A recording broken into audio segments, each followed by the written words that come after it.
ملي محمد روشة قال لك دلتازين بيقومان ريفانديك والدستي داعش دنا بطيبة انه تديت كوفان بعربي قصة كر حتى وزمان يخشي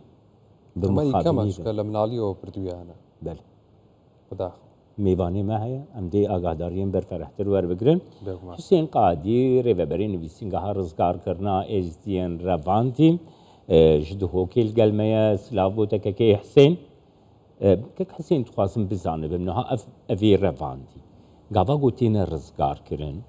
جبروسي كي چاوا درباست بن يعني دگينا مالباتا خو و هن بخوشي آلیکاریه کی چاوا دگینن وان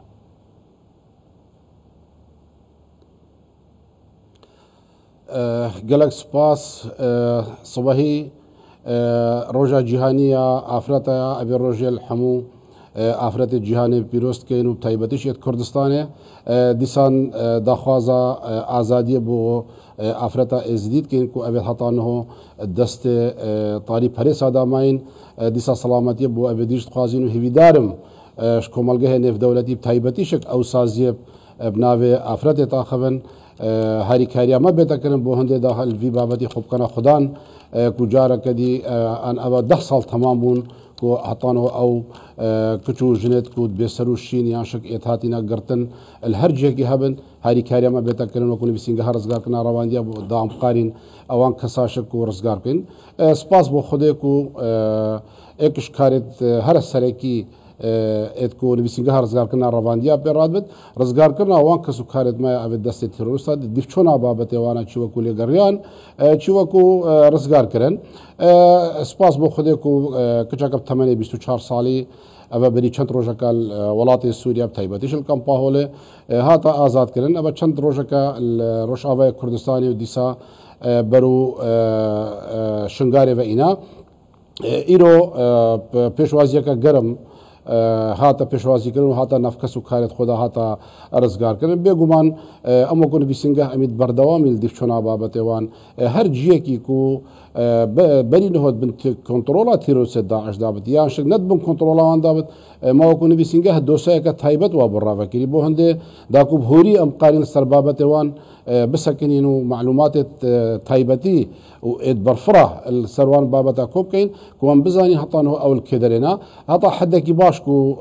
بزاني باش الحمود جيتكو أو كسو كارت مالي أبي حطانه هو الجاي دامين موتين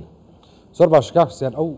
تشوجنا يزيدياني كرفين راون لجردة سيدا عشان لكيون بدياري كراوي لعراق لسوريان أجر لسوريان لكيوي سوريان بدياري كراوي بلكو بشتي او دوسايا ما فاكرين بهر جيكي تشوكو دوسايا ولاتي عراقي ودوسايا ولاتي سوريا سوريا اجدا دوسايا كتايبت ما فاكرين بو كامبا هولي بلكو چندين دوسايا ديجي بو جيديج ما يتفكرين بو مديار بوكو جمارة هرا بتر هطانو كان روش آواي كردستاني ولاتي سوريا نبتايبتيش روش آواي كردستاني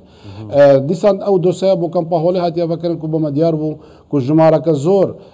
شوان كتو جناد ناف كامبا هولي دا هطانو هو يتمايد هكر برس بيتا كرن بوشي هطانو ماينا نهاري كاري كرنا السلطات دا الحراد دا صلاة دا روش آواي كردستاني بتايبتيش الكامبا هولي القلمة بو هندي كو هطانو او كسنتي دا ماين قالك جارش محاول دا كو مقارين كنا ناف كامبيدا بلقو الرب منا هاتا دانان بلقو مرقت خوي تايبت ويتين كو ام كنت ناف دا بهر حال دا خوازي اما برين هوش مواقدي ام دوبات كين دا خوازي اخو كو هاري كاياما بيتاكر بو هندي كو او ابيت كو ناف كامبا هولي دا والجي ديجي هاري كاياما بيتاكر دام قارين وان رزقال كينو بين ناف كاسو ازان جماري او كسارة وشجنانا چند هيك لجرد سيدا عشان جماريان دياري كراو ازارن بله الدسبيك ما كنا بسينجها رزقار كنا روانديا آمارك قشتي شكر كو چند هاتينا قرتنا الوقت قوري آمارك كو 6400 كس هات بنا اقصير كرن كو پشتی بسينجها رزقار كنا روانديا المها اكتوبر سال 2014 دسب كاري خو كري وهطانو كا 3577 كسوت هاتنا رزقار كرن نافوان دا بترش 1210 جن ناف دا هينا ديجي زارو كيف هردو رقزا ورا وهندك شوان زلامن ابد ماين هطانو بغوري وي اماري كونيزي كي 2600 كسا هطانو ابد ماين إلكو مصيروان إبرزا ياجك هندك شوان جيان داماين بلكو هندك يتوانجي مصيري وان هطانه هر دوی بابتی ده که حسین هر دوی بابتی ده من تخصص بزنم یعنی نزدیکی 3600 گو هاتنه رزگار کردن هنه در دوران 3000 جی گو گرتی دستی داعش ده هنه دستی و ده آگاهداری هنه گلو ایکو دجیانی دماینه یانکو ایکو جیانا خوش دستاینه وکی رواندی دوی درباره ده آگاهداری زانیاری دستی و ده هنه بێگومان وەکو من ئاماژە پێدایت ئاخفنا خۆیان پێشێدا کو ما دۆسەیە دەکردین بۆ هەر جیەکی پشتی ئەو دۆسەیە هاتیە بەکردن بۆ مە دیار بوو و ژمارەکە زۆر هەتا نەهۆ ژیاندا ماین بەڵێ بەس ئەم وێ چەندێشش بیر نەکەین و هەتانۆکە نزیکی هەفتی گۆڕێت کۆم نەهاتینە بەکردنا هەتاکو ئەو گۆڕنەش تەمامەتی نێنە بەکردن و پشکنینەوان نێتەکردن و هەم بزانن چەندن بەڵکو ژمارەکە دروست یەک و دقیق نێتە دیارکردن بەڵێ ئەم تاکیدین و ژمارەکە زۆر هەتا نەهۆ ژیاندا ماینە هەندێک شوان بەڵکو وڵاتی عراقێ بن بتایبەتی شکل وان جیا ئەبێت و بەرین هۆت بن کۆنتڕۆڵا تیرۆریستێت داعشدا دیسا ژمارەکە دیشک وەکوم ئاماژە پێدایت کەمپا هۆلێ و سووریا ئەدلب و ڕق و ئەو جێدی بەڵکو هەندێک جێدیش هەبن مە پێزانین وەرسەروان جێدیش هەین باشە کەک حسێنیانی گەلک باڵکێشە چاوە ڕێڤەبریا ڕۆژاوایی کوردستانی کو بخۆژی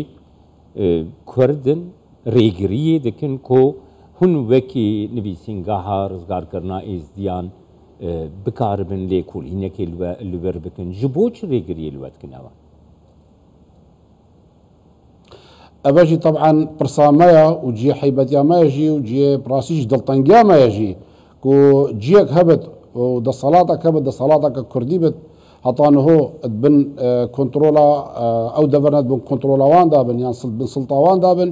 و هەتانۆکە ئەو کەسنا ئەم سەدە زانین و ژمارەکە زۆر داف کەمپا هۆلێ داوێتین کەمپا هۆلێ ئەبە بۆ ماوێ چەند ساڵە بن کۆنتڕۆلا سڵتا دەسەڵاتدا ڕۆژئاوای کوردستانێدا هەیە هەگەر هات و ڕێبمەنێتە دانش بلاوانش و کاری خۆڕابانە کو زووترین دەم پشکنینەکە هور نافکەم پێدا هات باکردن کو هەر کەسێکی توێکەم پێدا خێزانێتوان هاتبانە ژمارتون و نابێتوان هاتبانە زانین و زانی بە کاف کەسە ئێزیدیە ئانەی ئێزیە ئاشکێ دەرهاتیە نەهاتیە ئەو کەمپە هات با سافیکردن هەگەر هاتوت بن کۆنتڕۆلا سڵتەکە کوردی دابێت و ئەفکارە حساب بێتەکرد سستی بڕێڤە بچێت با هەگەر ئەم ڤێدلۆمێش کەسی دی نەکەین دیسان نەهاری کاریکردنا دولتا عراقشك بو في بابتي او شوان اقرايا يعني هطانوكا والله باجر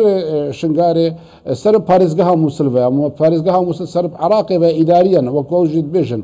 کو پێتیڤە واجبێ پاراستنەوان واجبێ ڕزگار کردنەوان واجبێ عادەت تەهیل کردنەوان واجبێ لێگەڕیانەوان هەموو سەرملێتوان کەبێت بەلێ جێ داخەیە بۆ بابەتە ڕزگارکردنێ هەتان و هۆشک هیچ شێوەیەکی هەریکاریامانەکریا سەرڕای هەندێک و چەندین جاراژی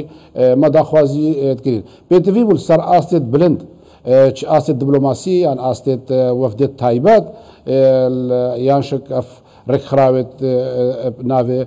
مافی ئاژنێ مافی ئینسانیێت داخەبن تەنسیق گەلوان دەولەتا هاتباکردن وان جیا هاتباکردن بۆ هەندێ کا چاوە بنەرزگەن ئەمیت حاضرین وەکو نویسینگەها ڕزگارکردنا ڕەواندیە هەموو ئەو معلوماتێت دقیق سەروان گیان یان سەروان کەسە دەفوادا ئەم هاریکاریاوان بکەین و ئەو هاریکاریەمە بکەن بۆ هەندێ دا ئەمقارین وان کەس و کارێت خۆ شوێ دەربینێ دەرێ ئەوە 10 ساڵ تەمام بوون یان 10 ساڵ دەرباز بوون یعنی هەتا کەنگی ئەف کەسە دەبین هۆسا پڕاستیشک سستیەک وهەی شلای کۆمەلگەی نێف دەولەتی وا شلای حکوومەتە عراقا فیدرال وا شلای هەر سازیەکێ وا ئەبێت کو نێف دەولەتی ئەبێ بناوێ مافێ ژنێ مافێ ئافرەتێ بناوێ مافێ زارۆکات کرد یعنی ئەمە 10 ساڵ یعنی ئەمریڤێنە 10 ساڵی دیش تەمامن گەلک شوان ئەبێت هاتیە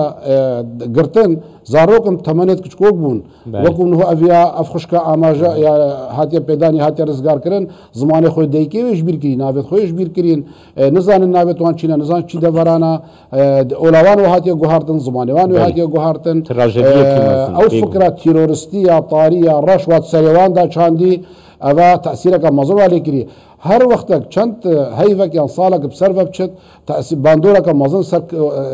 نەفسیەتەوان تێتەکردن سەر مشکیوان تێتەکردن یعنی ئەوە 10 ساڵ تەما بوون دوی وەختیدا هەندێک هاتینە گرتن بەڵکو تەمەنێتوان چەند مەهەک بن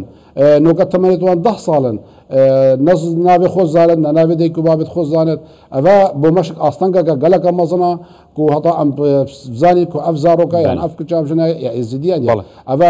پێتیوی دەتەکردن و فحسا دیێن ئەی بەڕا بێتەکردن دیسان بۆرینە وەختیدا ئەف زارۆکە دەتنافوا خێزانەدا ئێنا حەلاندن ڕاستیشک ئەڤەش وا بۆ جهێ دڵگرانیا خەڵکێمە پێتیوی بوو سەر ئاستێکی گەلێکی بلندی نێفدەولەتی عراقی نافۆی کارە سەر هەندێک هات باکردن بۆ هەندێک و لێگەریانە وا کەس و کارێتمە هات باکردن و هاتبانە ڕزگارکردن باش بەڵێ بەڕێز حسێن قایدی بەڕێوبەری نووسینگی ڕزگارکردنی زی دیارە فێنراوەکان سوپاس بۆ تۆ.